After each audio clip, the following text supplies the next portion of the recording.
It's the most torturous time of the year, tax season. And if you have ADHD, and let's be honest, even if you don't, there's a good chance you've waited until the last minute and now you're scrambling to track down bank statements and W-2s and receipts and not to mention dealing with the bureaucracy of endless forms. It's enough to make anyone overwhelmed, but that goes double, triple even if you have ADHD. Filing taxes is one of the worst designed tasks for the ADHD brain. When procrastination, impulsivity, and forgetfulness stack up over time, it can turn your finances into a source of anxiety and shame. The good news is that with the right systems and the right support, taxes can become much more manageable. So today I'll explain why taxes feel like a surprise attack, and more importantly, how to build systems that reduce panic, shame, and last-minute chaos. This is ADHD And, where we talk about everyday life in ADHD. I'm your host, Dr. J. I'm a licensed psychologist who works with those with ADHD. If tax season looks like tax panic for you, stick around for this episode.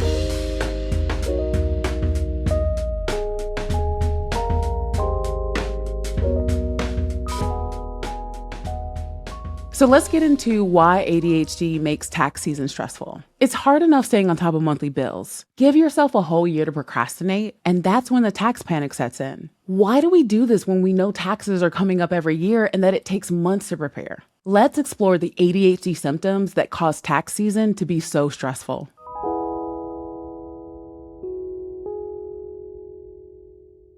The first thing to mention is poor memory. ADHD affects working memory, the ability to hold information in your mind and act on it later. So how does that relate to taxes? You fully intend to pay your estimated taxes or set a reminder for the deadline, and then it disappears from consciousness. So here's an example scenario. You remember in January that you're supposed to pay your quarterly taxes. You even think to yourself, I'll do that next week. Next week turns into March. March turns into April. Suddenly it's April 14th at 10:47 p.m. and you're Googling, what happens if I miss the tax deadline? The next thing to mention is inattention. Sustained attention drops fast when tasks are boring, non-stimulating, or paperwork heavy. How this can show up with taxes? Well, you can have receipts that get shoved into bags, emails from the accountant that go unread, and financial documents that live in 17 different places. So here's an example. You swear that you saved all of your receipts. Unfortunately, some are in your car, some are in the email, some are screenshots, and there's a really important document that's somewhere, probably, I don't know.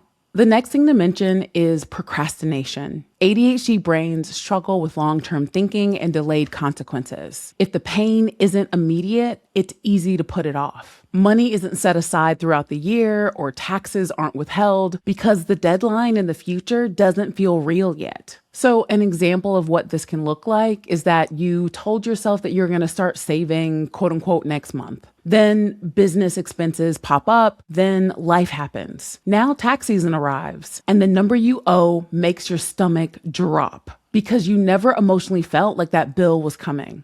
Next up is time perception issues. ADHD involves issues with time perception. This is where you have a difficulty accurately sensing how much time has passed or how long something will take. As this relates to taxes, well, the deadline sneaks up on you and you underestimate how long it will take to gather documents, ask questions, and actually file. You think to yourself, I'll knock this out this afternoon, but 3 hours later, you're still trying to log into your old account, and now it's dark outside and you're exhausted and you haven't even filled out one form.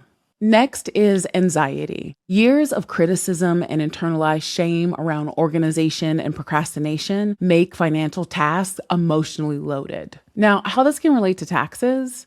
Avoidance increases because even thinking about your taxes triggers guilt, stress, and self-judgment. So here's an example of what this might look like. Every unopened envelope or unread email message increases your anxiety. The shame makes it harder to start, and the longer you avoid it, the worse the anxiety gets until it's tax season, and that feels like an emotional threat instead of a logical task. Which moves us nicely into overwhelm. ADHD brains can shut down when too many things pile up all at once. Because you waited, everything now has to be done at the same time. Finding the receipts, filling out the forms, emailing professionals, making payments, and understanding really confusing rules. So here's an example. You sit down to finally do your taxes and realize you need 5 documents, 2 logins, 1 professional opinion, and a payment you weren't expecting. Your brain freezes. You scroll on your phone instead, and overwhelm wins. The next thing to mention is trouble with multi-step directions. So what's happening here is complex sequential instructions are harder to track, especially when your attention drops. Forms could get filled out incorrectly, sections are missed,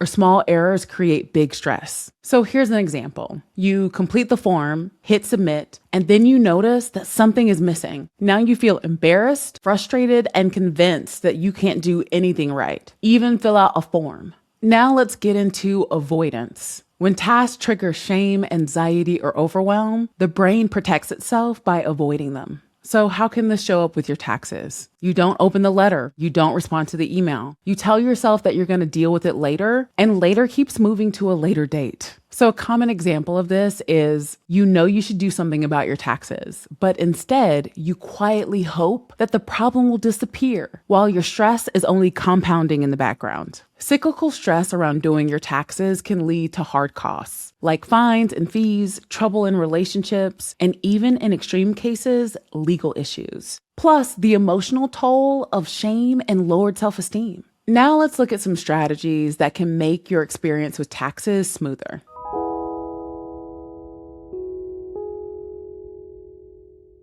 The first thing is to automate as many things as possible because it takes the remembering and initiating out of your hands and the system does it for you.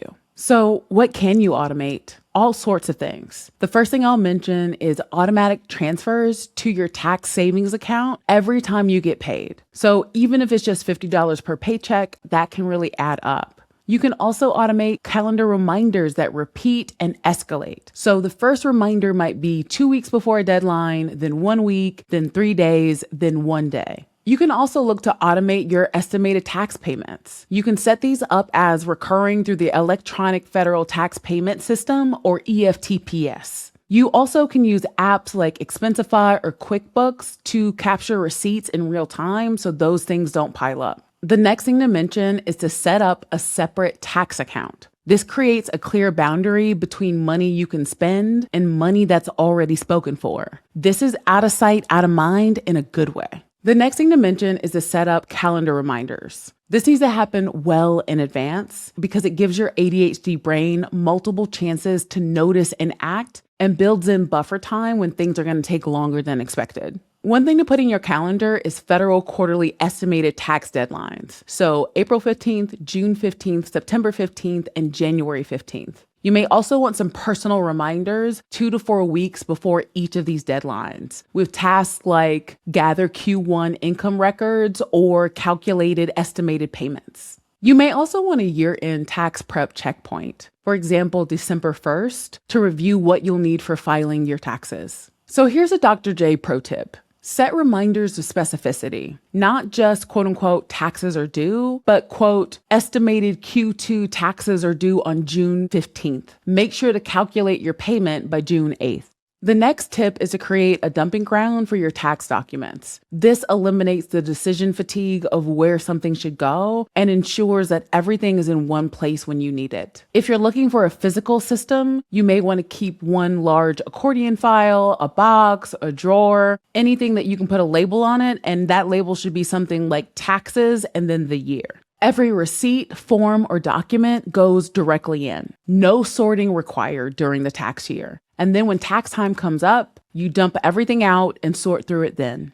If you prefer a digital system, you want to create a folder in your email or in another drive that's called taxes with the year attached and automatically filter or manually drop all the tax documents there. You can use a cloud folder like Google Drive or Dropbox with the exact same approach. You can take pictures of paper receipts immediately and then drop them into that folder. The next tip is to break the work into smaller, manageable steps. This can help to reduce overwhelm and make the task feel more achievable. So for example, you're not doing your taxes, you're spending 20 minutes finishing your W-2s. So here's a sample breakdown. Session 1 can be to gather all the documents. Session 2 is to organize receipts by category. Session 3 is to enter income information into your tax software. Session 4 is to enter deductions and expenses. And then Session 5 is to review and submit. The next Dr. J pro tip is to harness your hyperfocus. If you find yourself in a hyperfocused state and the task actually feels doable, ride that wave. The next tip is to reduce distractions. The reason why this helps is your ADHD brain is easily pulled away. You want to remove temptation, making it easier to maintain your focus. The next tip is to ask for help from your loved ones. You don't have to white knuckle through executive functioning tasks alone. Support makes a lot of things more possible.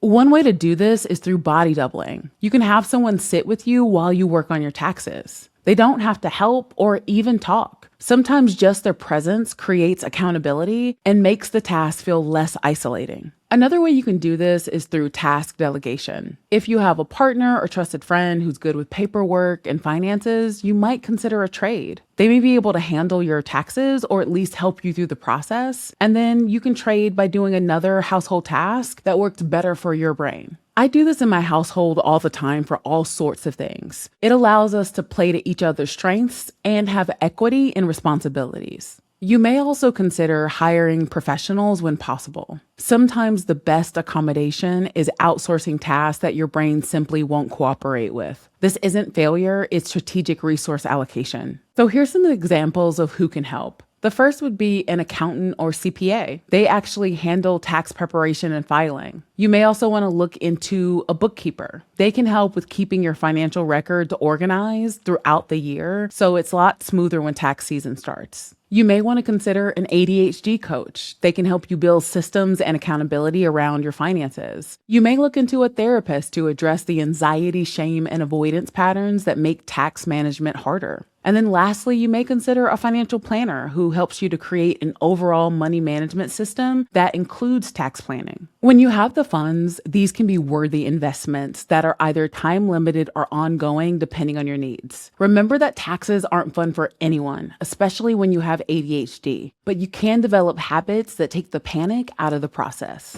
If you have more ADHD-friendly tax hacks, share them in the comments. We'd love to hear from you. That's it for this episode of ADHD And. If you found this helpful, check out our episode on ADHD and impulsive spending, where I provide insight on how to take greater control over your finances despite the struggles of ADHD. Thank you so much for joining me, and make sure to subscribe for more ADHD resources and support like this.